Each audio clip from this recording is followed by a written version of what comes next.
예수님의 제자 훈련 23번째 지키는 기도라는 제목을 가지고 하나님의 메시지 선포합니다. 기독교의 신앙생활 3대 규범이라고 해서 이 세 가지를 뽑아 본다면요. 첫 번째는 성경 읽기, 두 번째는 기도, 세 번째는 찬송이 포함될 것 같습니다. 필수 조건, 신앙생활을 한다라고 한다면 반드시 이 세 가지는 습관처럼 익숙하게 우리의 삶에 배워 나와야 한다라고 할 수 있는 건데요. 그렇다면 이 세 가지 중에, 그럼에도 불구하고 다 중요하지만 이 세 가지 중에 꼭 한 가지를 꼽아야 한다라고 한다면 여러분들은 무엇을 꼽겠습니까? 각자가 좋아하시는 게 다 다르니까요. 성경을 읽는 것을 즐겨 하시는 분은 성경 읽기가 중요하죠 라고 하실 수도 있고요. 또 찬송을 잘 하시는 분들은, 노래를 잘 하시는 분들은 찬송이 가장 행복하고 은혜롭죠, 이렇게 이야기할 수도 있을 것 같은데요. 그런데 생각해 보면요, 이 세 가지, 성경 읽기, 기도하기, 찬송 부르기, 이 세 가지의 모든 종착점은 기도를 향해 있다라고 해도 과언이 아닙니다. 하나님께 드리는 얘기, 하나님께 드리는 그 얘기를 우리의 어떤 그냥 일상만을 풀어놓을 수는 없잖아요. 물론 우리 일상도 포함되어 있습니다. 그러나 하나님께 드리는 그 이야기의 근거가 성경이 되어야 한다라는 점에서, 적어도 드라마 본 거에 하나님한테 이야기할 수는 없잖아요. 내가 친구들하고 놀이동산 가서 재밌게 놀았던 그 기분을 말해줄 수는 없는 것처럼 우리가 하나님께 드리는 그 기도의 내용 전반이 성경이어야 한다라는 점에서 기도하려면 반드시 성경을 알아야 하고요. 또 찬송도 마찬가지입니다. 찬송이 말씀에, 시편에 곡조를 입힌 노래가 찬송이 되었던 것처럼 지금 우리가 부르는 모든 찬양들 전체가 사실 성경에 나와 있는 이야기들이거든요. 그 이야기를 노래로 바꾸어 곡조를 입혀 주님 앞에 올려드린다라는 점에서 이 노래 역시 어찌 보면 곡조가 더해진 기도다라고 말할 수 있는데요. 따라서 성경 읽고 찬송 부르고 심지어 우리가 사역하는 모든 봉사조차 우리는 하나님과 대화하기 위한 재료로 사용해야 한다라는 사실입니다. 성경 이야기가 아닌, 내가 봉사하는 삶이 아닌, 내가 누군가를 섬기는 삶에 빠져버린, 그저 내가 재밌었던 이야기, 웃겼던 에피소드, 이런 것들만을 하나님 앞에 아랜다면 그것은 기도라 말할 수 없기 때문인데요. 자, 그렇다면 그 기도 어떻게 해야 할까요? 지금 말씀드린 것처럼 성경 보시고요, 찬송 많이 외우십시오. 그럼 여러분들의 기도가 훨씬 수월해질 거예요 라고 말씀을 드려도 우리 중에는 기도가 어려운 분들이 있을 건데요. 막상 기도하려다 보면 무슨 말을 해야 할지 잘 모르겠고, 또 누군가가 기도를 시키면 막연해지기까지 하는 그 기도를 어떻게 해야 될 것인가, 오늘 그 기도를 예수님이 가르쳐 주려고 오늘 이 말씀을 기록하게 하셨습니다. 기도는 그렇게 어려운 게 아니래요. 기도의 방식을 알면 그 방식, 그 흐름을 따라 오늘 우리가 느끼고 있는 감정, 오늘 우리에게 일어난 어떤 상황, 이런 것들을 아뢰는 것, 그것이 기도이기 때문이라는 건데요. 그래서 예수님은 오늘 이 기도 안에서 내용도 가르쳐 주시지만 제가 서두에 말씀드린 것처럼 내용은 다루지 않을게요. 다만 그 안에 담겨져 있는 방식을 따라 우리가 기도하기 시작하면 그 방식을 쫓은 모든 기도의 내용을 하나님께서 들어주신다라는 사실 안에 오늘 우리가 그 기도를 살펴보려고 하는데요. 자, 이 기도는요, 예수님이 평상시에 당신이 제자들을 데리고 홀로 떨어져서도 혹은 같이 계실 때 하셨던 그 기도로 예수님은 이 기도 하나로 모두를 지켜내셨다라고 이야기를 하십니다.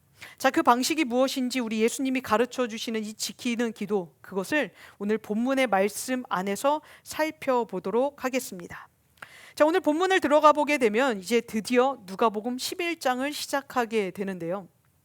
자, 누가복음 11장을 시작하면 우리가 이제 좀 염두해야 할 그 예수님의 공동체의 배경이 있습니다. 그 공동체의 배경이 이전보다는 훨씬 더 대규모가 되었다라는 것을 가정하고 이제부터 말씀을 좀 보아야 하는데요. 11장에 오면서부터 예수님을 따르는 이 공동체의 규모가 12명에서 더 많은 인원으로 늘어나게 되었기 때문입니다. 우리 앞서 10장에서 70인의 전도팀을 보낼 만큼 예수님의 맨파워는 아주 강력해졌고요. 그러다 보니 이 사람 저 사람 늘 함께 있는 것은 아니지만 누군가가 들어왔다 나갔다 하는 그 자리가 예수님 주변에 더 많아졌다라는 것을 우리는 연상해 볼 수 있게 되는데요. 그러면 그럴수록 이제 많은 사람들이 예수님의 일상을 더 자세히 관찰할 수 있게 되었겠죠. 그러면서 알게 된 한 가지가 예수님께는 우리와 항상 밥을 먹고 우리와 항상 잠을 자고 우리와 항상 길을 가지만 예수님께는 아주 특별한 은밀한 시간이 있었다는 것을 한 제자가 눈치챘다라고 이야기를 시작합니다. 자, 그래서 그 제자가 이렇게 요청을 하는데요. 그게 본문 1절 말씀이에요. 우리 같이 한번 읽어볼까요? 시작. 예수께서 한 곳에서 기도하시고 마치심에 제자 중 하나가 여짜오되 주여, 요한이 자기 제자들에게 기도를 가르친 것 같이 우리에게도 가르쳐 주옵소서. 아멘. 유대 민족은 오랫동안 기도하는 민족으로 알려져 왔습니다. 오늘날에는 우리가 이 기도에 관하여 굉장히 철두철미하게 지키는 그런 종교로 이슬람을 손꼽기도 하지만요, 당시에 이 로마 시대에 기도하는 민족은 이 유대인들이 유일했었는데요. 로마 시대에는 많은 신전이 있었습니다. 또 많은 신들이 있었죠. 우리가 알고 있는 그리스 로마 신화에 나오는 그 수많은 신들, 그 모두를 섬겼다라는 점에서 그들조차 로마인들이나 헬라인들도 기도를 할 수 있었지 않았을까 싶긴 하지만 사실은 그들은요, 신전을 찾아가 제사를 하는 방식으로 신앙을 지켰지 기도를 따로 하지는 않았다고 합니다. 주로 제사 중심의 신앙이었지 기도하는 신앙은 오직 한 사람, 오직 한 민족, 이 유대인들밖에 없었다라는 사실인데요. 자, 그래서 이 유대인들이 그러면 기도를 그렇게 열심히 하니까요, 그렇게 능통하니까 뭔가 그들에게도 이 기도하는 문화 혹은 전통이 있지 않았을까 싶었었는데요. 자, 그래서 찾아보니 아미다라는 어떤 기도 형식을 그들도 갖고 있었다고 합니다. 그 형식에 맞춰서요, 그 기도문에 맞춰서 하루에 3번, 매일 3번씩 아침, 점심, 저녁에 나누어 이 기도를 드리는 것이 그들의 일상적인 습관이자 전통이었다라는 것인데요. 그래서 유명한 랍비들은 자기 공동체만 갖고 있는 어떤 특색들을 담아 제자들에게 기도문을 가르쳤다고도 합니다.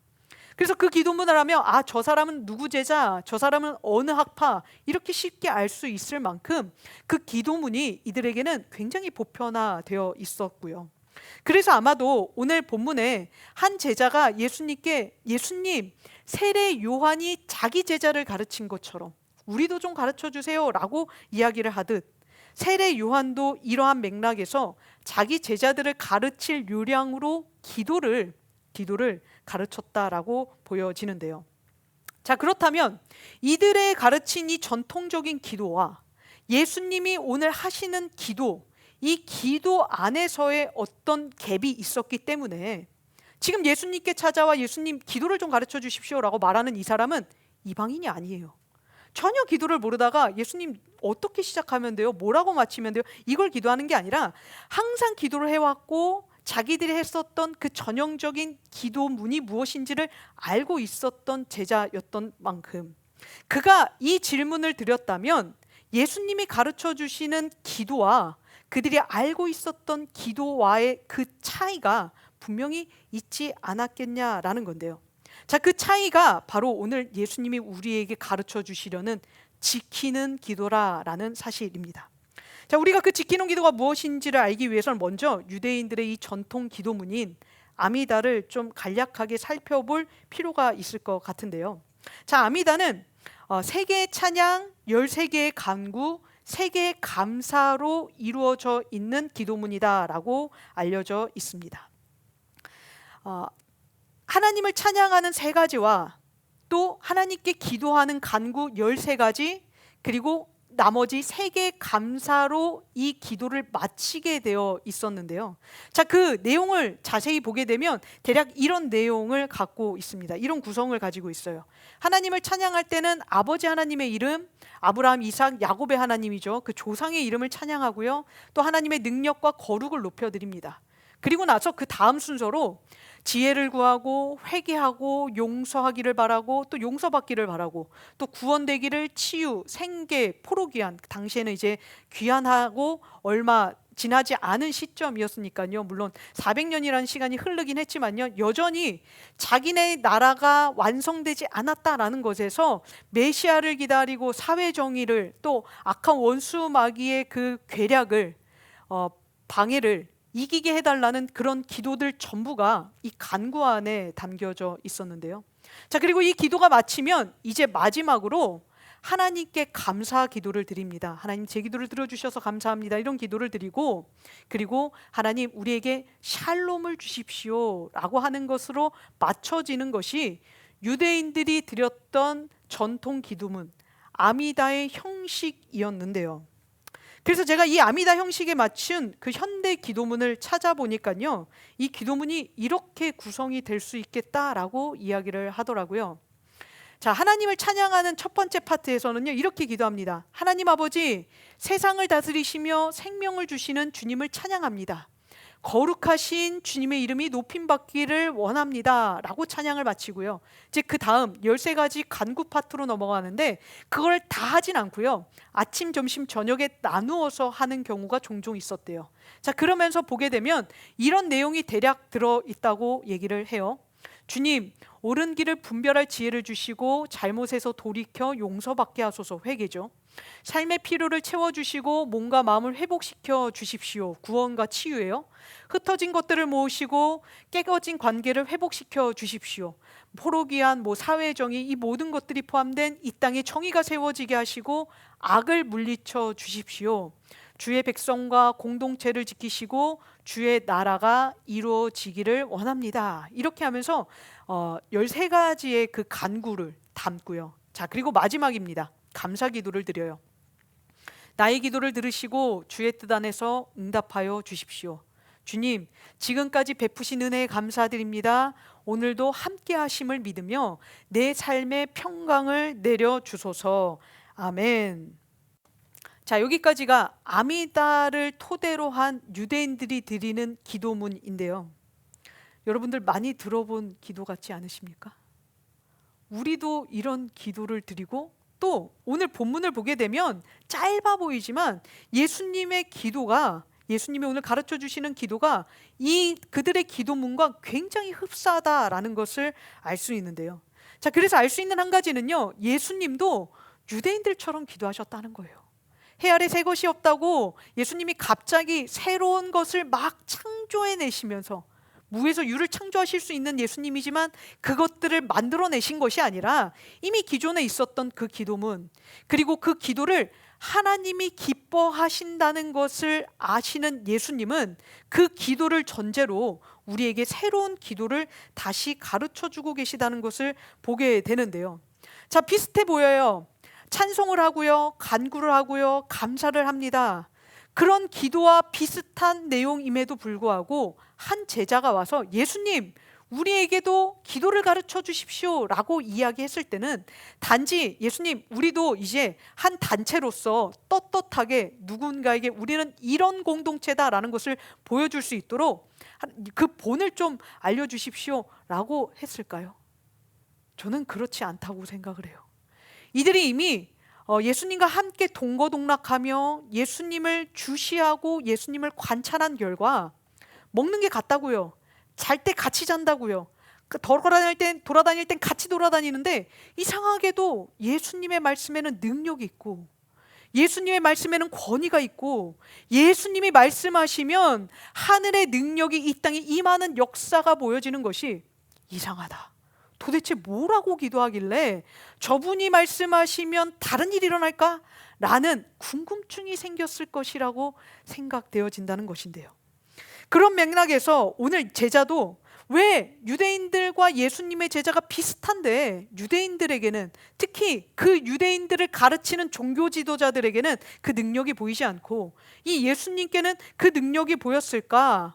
예수님, 우리에게도 기도문을 가르쳐 주십시오. 좀 다르겠다라고 생각을 했었던 모양인데요. 자, 그래서 가르쳐 주신 예수님의 기도를 가만히 살펴보니 오늘 분명히 유대인들의 전통 기도문인 아미다와 비슷한 내용이지만 그 안에는 확연히 다른 두 가지 차이점이 있었다라는 것을 발견할 수 있게 됩니다. 자, 첫 번째는요, 호칭이 달랐다라는 차이가 있었다는 거예요. 자, 우리 화면 다시 한번 보시면요, 하나님을 찬양하는 그 호칭 앞에 이들이 이야기하고 있는 호칭은 뭐예요? 아버지 하나님의 이름을 그들도 부르죠. 하나님을 아버지의 하나님이라고 부른다는 거예요. 자, 그리고 예수님 역시도 똑같이 비슷한 호칭으로 부르시는데요. 자, 우리 본문 2절 말씀 같이 한번 읽어보겠습니다. 같이 읽습니다. 시작. 예수께서 이르시되 너희는 기도할 때에 이렇게 하라. 아버지여, 이름이 거룩히 여김을 받으시오며 나라가 임하시오며. 아멘. 자, 우리 좀 전에 살펴본 아미다, 그 중에 우리 하나님을 찬양하는 그 화면을 좀 보게 되면요, 유대인들도 하나님을 아버지라고 부릅니다. 하나님 아버지, 세상을 다스리시며 생명을 주시는 주님을 찬양합니다. 우리가 믿는 하나님이죠. 그런데 사실상 이들이 부르고 있는 이 아버지, 하나님 아버지는요, 오늘 예수님이 부르고 계시는 이 아버지와는 아주 결정적인 차이가 있는데요. 그들의 부른 하나님은 앞서 저 위에 이야기하는 것처럼 아브라함의 하나님, 이삭의 하나님, 야곱의 하나님이었다라는 거예요. 바꿔 말해 그들은 어떤 하나님, 어떤 아버지 하나님을 부르고 있었냐면 내 아버지가 믿었던 하나님, 내 조상의 하나님, 그래서 부르게 된 이름이 하나님 아버지였다라는 거예요. 진짜 하나님의 자녀로서의 호칭은 아니라요, 내가 아버지의 자녀가 되었습니다. 아버지, 나를 딸로 삼아주시고 나를 아들 삼아주셔서 하나님, 내 부모가 내게 그러했듯 이제 하나님이 내 부모가 되어주세요. 이런 기도는 아니었다는 사실인데요. 정말 그랬을까요? 우리 그 증거가 특히 요한복음에 많이 나오는데 우리 그중 한 부분만 좀 보도록 하겠습니다. 요한복음 5장 18절 말씀인데요, 우리 같이 한번 읽어볼게요. 시작. 유대인들이 이로 말미암아 더욱 예수를 죽이고자 하니 이는 안식일을 범할 뿐만 아니라 하나님을 자기의 친아버지라 하여 자기를 하나님과 동등으로 삼으심이로라. 아멘. 예수님이 하나님을 내 아버지라 말하자 유대인들은 어떻게 했대요? 격분하기 시작했대요. 격하게 분노하며 예수님을 죽이려고 달려들기 시작했다라는 이야기. 이게요, 지금 요한복음에 한 번 나오냐? 아니요. 5장에서 시작했을 뿐 이후에 예수님 십자가 사건까지 계속 반복되어 나오는 패턴이 예수님을 죽이려고 했던 이유인데요. 그 가장 큰 이유가 뭐냐면 예수님이 하나님 아버지, 아브라함의 하나님, 이삭의 하나님, 야곱의 하나님을 보면 내 아버지라 라고 불렀기 때문이라는 거예요. 자기의 뿌리가 되는 그 조상의 하나님을 감히 너의 아버지라고 부르냐? 이것은 참람한 것이다 라고 이야기했던 것에서 그들은 예수님을 죽이고 싶어 했다라는 건데요. 반면 예수님은요, 우리에게 그 하나님의 하늘의 아버지, 그러니까 유대인들이 말하고 있는 아브라함, 이삭, 야곱의 그 하나님이 이제 우리의 친아버지가 되었음을 믿음으로 기도하라 라고 우리에게 이야기를 하십니다. 자, 정말 그럴까요? 자, 그 이야기도 요한복음에 요한이 기록을 하는데요, 우리 요한복음 1장 12절 말씀 같이 한번 읽습니다. 시작. 영접하는 자 곧 그 이름을 믿는 자들에게는 하나님의 자녀가 되는 권세를 주셨으니. 아멘. 오늘 예수 그리스도를 영접하여 그분을 통하여 우리가 하나님의 자녀가 되었음을 믿는 우리 모두에게 하나님이 진짜 그 권세를 주셨음을 믿으시길 바랍니다. 권세 받은 자들이에요. 우리는 유대인과 달라요. 저들은 조상의 하나님을 부르지만 우리는 내 아버지 하나님으로서 우리 하나님을 부를 수 있게 된 그 권세가 누가 주셨다고요? 예수님의 이름을 영접하는 자들에게요. 그래서 예수님이 오늘 우리에게 뭐라고 이야기하시는가? 2절. 아버지여, 이 아버지는 이제 하늘의 아버지가 아닙니다. 내 아버지여, 이름이 거룩히 여김을 받으시오며 아버지의 나라가 이 땅에, 내 삶에, 내 교회에, 내 가정에 주의 통치가 일어나게 해주십시오. 구할 수 있게 되었다라고 이야기를 하시는 것인데요. 이 차이가 기도의 능력을 만들어낸다라는 사실입니다. 바꿔 말해 우리 역시 오늘 이 관계를 기반으로 기도하지 않으면 마치 유대인들처럼 그저 멀리 계시지만 천지 우주 만물을 창조하셨지만 못할 것이 없는 전능하신 하나님이시지만 내 아버지는 아니라고 믿으면서 그분이 어떻게 내 아버지가 될 수 있어? 라고 기도한다면 우리에게는 종교 지도자들이 그렇게 기도했지만 능력이 없었던 것처럼 우리 역시 능력 없어요. 능력이 일어날 수 없어요. 오로지 그저 하늘에 계신 하나님께 기도하는 것이 아니니 내 아버지 되신 하나님이 이 땅의 만물의 주인이시자 전능하신 하나님이시며 나를 창조하신 내 친부보다 더 가까운 나의 창조주 되심을 믿을 때에만 그 기도로부터 능력이 일어나게 된다라고 이야기를 하시는 것인데요. 왜 그들의 기도는 능력이 없었고 왜 예수님의 기도는 능력이 있었는가? 본질적으로 관계가 달랐기 때문이라는 사실입니다. 출발선이 다르니까 그들이 부르는 하나님이 아무리 능력이 많아도 아버지 하나님이 아니다 보니 보여주실 수 있는 능력이 없었다라는 이야기인데요. 이 관계가 우리의 기도 가운데 있을 때에만 우리의 기도 역시 무력하지 않고 공허한 메아리가 되지 않음을 믿으시길 바랍니다. 그래서 우리의 기도는 예수님의 이름으로 기도해야 해요. 유대인들은 그렇게 기도 안 하거든요. 왜 기도해야 되냐면 그 예수님 때문에 영접하는 자, 그 이름을 믿는 자들에게 뭐라고요? 하나님의 자녀가 되는 권세가 왔기 때문에 그 자녀는 예수님의 이름으로 기도한다라는 이야기고요. 자, 그뿐만이 아닙니다. 또 다른 차이점이 하나 있는데요. 예수님의 기도와 유대인들의 기도의 본질적인 두 번째 차이는 본문 3절과 4절에 전반을 걸쳐 전체 안에 다 드러나게 됩니다. 자, 우리 같이 한번 읽어볼게요. 본문 3절과 4절입니다. 시작. 우리에게 날마다 일용할 양식을 주시옵고 우리가 우리에게 죄 지은 모든 사람을 용서하오니 우리 죄도 사하여 주시옵고 우리를 시험에 들게 하지 마시옵소서 하라. 아멘. 자, 우리가 주기도문 안에서 매일같이 외우고 또 익숙하게 고백하는 기도인데요. 일용할 양식, 또 죄에 대한 부분, 또 시험에 대한 이야기까지 예수님은 이 세 가지를 다뤄주십니다. 그런데 이 기도와 우리 앞서 지금 보고 있었던 유대인들의 기도문인 아미다와 다른 그 분명한 차이점이 하나 있는데요. 반복되는 주어가 다르다라는 거예요. 자, 우리 본문 한번 볼까요? 모든 간구에 우리라는 주어가 붙어요. 우리에게 날마다 일용할 양식을 주시옵고 우리가 우리에게 죄 지은 모든 사람을 용서하니 우리 죄도 사하여 주시옵고 우리를 시험에 들게 하지 마시옵소서 하라. 아멘. 모든 말씀 앞에 예수님은 너가 아니고 내가 일용할 양식을 얻고 내가 제사함을 얻고 내가 악의 유혹으로부터 빠지지 않기를 기도하는 것이 아니라 누구를 위해서 기도하라고요? 우리를 위해서 기도하라고요. 내 가족을 위해서 기도하고 내 이웃을 위해서 기도하고 내 교회를 위해서 기도하는 것, 이것이 오늘 종교 지도자들이 가르쳤던 유대인들의 기도와 예수님이 가르치신 지키는 기도의 완전한 차이라는 사실인데요. 예수님은 제자들이 기도할 때 기도는 나의 것을 간구하는 시간이 아니라 말씀하신 것입니다. 기도 시간은 어떤 시간이라고 이야기했었죠? 예전에 예수님이 기도하시면서 제자 셋을 산에 한번 데려가셨죠. 그때 그들이 일명 변화산이라고 말하는 그 산에서 모세와 엘리야와 예수님이 대화하는 것을 목격하고 왔습니다. 그러면서 우리가 뭘 봤었어요? 하나님의 나라가 보여지는 시간, 그게 기도라고요. 그 기도 시간이기 때문에 오늘 예수님은 뭘 기도해야 된다고 이야기를 하시냐면 너 자신을 위한 기도를 드리는 것이 아니라 하나님의 나라와 그 나라의 통치가 있는 하나님의 이름이 거룩히 여김을 받으시며 나라가 임하시오며 그 나라가 임하는 누구를 위해서 기도한다고요? 공동체를 위해서 기도하는 것이 예수님이 가르쳐 주시는 지키는 기도의 두 번째 핵심이라는 사실입니다. 이게 바로 하나님의 나라와 의를 구하는 기도이고요.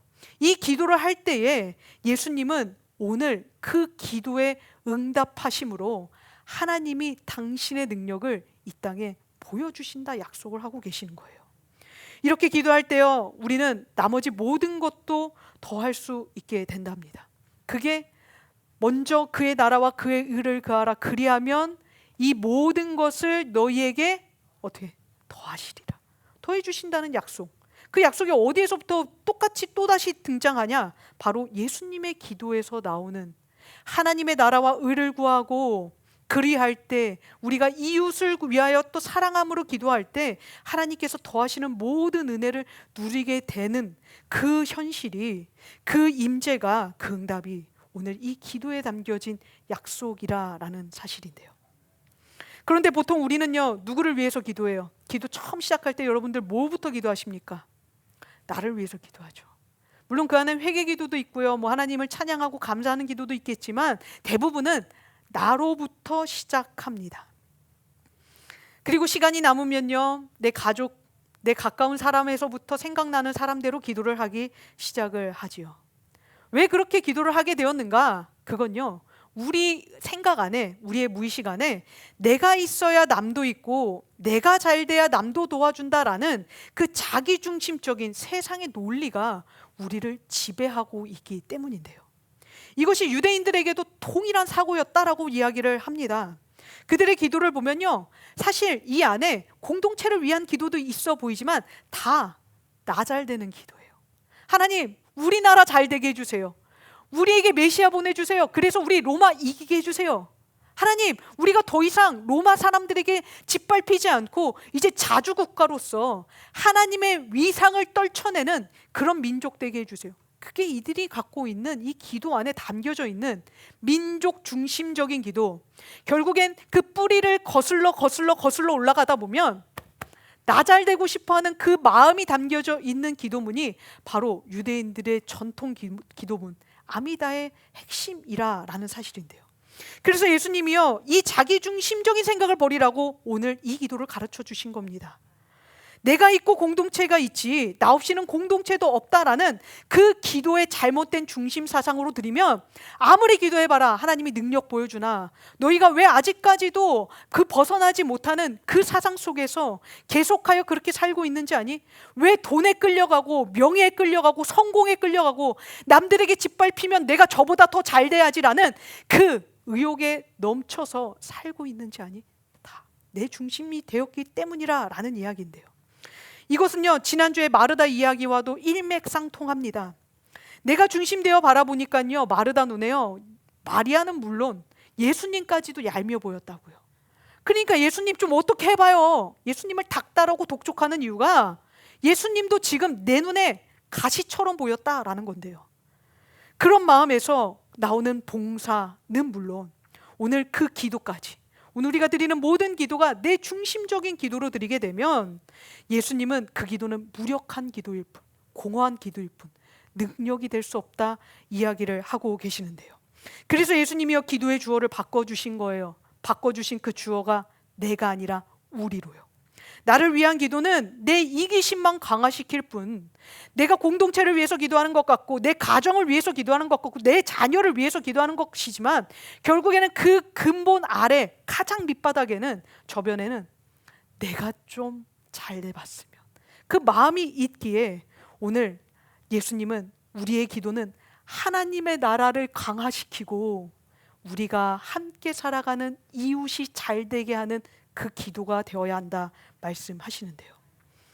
기도하는 나 한 사람을 통해 모두를 지키시기 위한 그 관계 기도가 오늘 예수님이 우리에게 가르쳐 주시는 지키는 기도임을 믿으시길 바랍니다. 이 기도를 드리면 하나님이요, 하나님의 나라를 지키시는 것처럼 우리가 사는 이 땅을 지키시고요, 내 이웃을 지키시고요, 그 기도를 하는 나도 지켜주세요. 그 원리를 쫓아 오늘 무엇을 기도하라? 나의 잘됨과 나의 힘과 나의 바운더리와 이 모든 것이 아닌 하나님의 나라와 나 말고 남 잘되라 기도하라 이야기를 하고 계시는 것인데요. 말씀을 마무리하겠습니다. 왜 그럼에도 기도를 우리는 간구라 이야기를 할까요? 필요한 거를 구하는 시간이기 때문에 그렇습니다. 기도 안에 그렇다고 해서 여러분들 이제 뭐 필요한, 여러분들이 일용할 양식 혹은 어려운 시험, 문제가 되는 아픔 이야기하지 말라는 게 아니에요. 다 하셔도 돼요. 그런데요, 그 모든 저변에 나보다는 남이 잘 되기를 바라는 마음으로 기도하는 것이 필요하다라는 거예요. 내가 고통받고 있어요. 경제적인 문제 때문에 내가 고통받고 있을 때 하나님 이것 좀 풀어주세요. 이것만 풀려지면 살 것 같아요 라고 기도하는 게 아니라 하나님 우리의 이 어려움을 풀어주세요. 나도 힘든데요. 우리 박 집사님도 힘들고요. 우리 김 장로님도 힘들고요. 우리 누구 목사님도 어렵고요. 하나님 우리 좀 잘 되게 해주세요. 우리가 좀 잘 살 수 있게 도와주시면 안 될까요? 라는 그 마음 안에는 나도 있지만 남도 있어요. 나만 있고 남은 없다면 그건 잘못된 기도일 것인데, 나도 있고 남도 있는, 그리고 무엇보다도 나 잘 되기를 바라는 기도보다 남 잘 되기를 바라는 그 기도를 드릴 때 오늘 예수님은 그 기도가 능력 있는 기도, 그들을 지킬 뿐만 아니라 나도 지키고 하나님의 나라도 지키는 기도가 된다 이야기를 하고 계시는 건데요. 성도의 간구는 세상의 간구와 본질적으로 그래서 달라야 합니다. 세상은 하나님을 아버지로 믿지 않을 뿐만 아니라 그들은 자기가 잘 되길 위해서 기도해요. 하지만 성도는 하나님 나라와 남 잘 되라고 기도하는 사람들이기에 그 기도가 드려질 때 하나님 나라와 남은 물론이거니와 나도 지켜지는 은혜가 함께 열려진다. 예수님은 오늘 이 기도를 통하여 약속해 주고 계시는데요. 여러분들은 무엇을 지키기 위해 기도하십니까? 무엇을 구하든 하나님 나라를 구하지 않고요, 나를 지키기 위해서 기도한다면 그 기도는 응답되지 않아요. 무력한 외치는 공허한 메아리일 뿐입니다. 예수님은 오직 하나, 하나님의 아버지 되심을 이제는 확실히 믿으며 그 아버지께 가서 못할 말이 무엇이 있겠어요. 그런데 못할 말, 모든 말을 쏟아놓는 그 가운데 여러분들보다는 여러분들의 이웃의 기도, 그들의 아픔을 더 많이 쏟아내 주십시오. 그러면 그 기도가 하나님의 나라가 그들의 삶 가운데 임하여 통치가 일어날 뿐만 아니라 그들의 필요를 다 채우며 또 그 기도를 드리는 나에게도 하나님의 나라가 임하게 될 것이기 때문인데요. 이번 한 주 하나님의 나라와 의를 구하며 내 이웃과 공동체를 지키는 기도에 힘써 그 이웃과 교회뿐만 아니라 나도 지킴을 받는 은혜를 누리실 수 있기를 예수님의 이름으로 축원드립니다.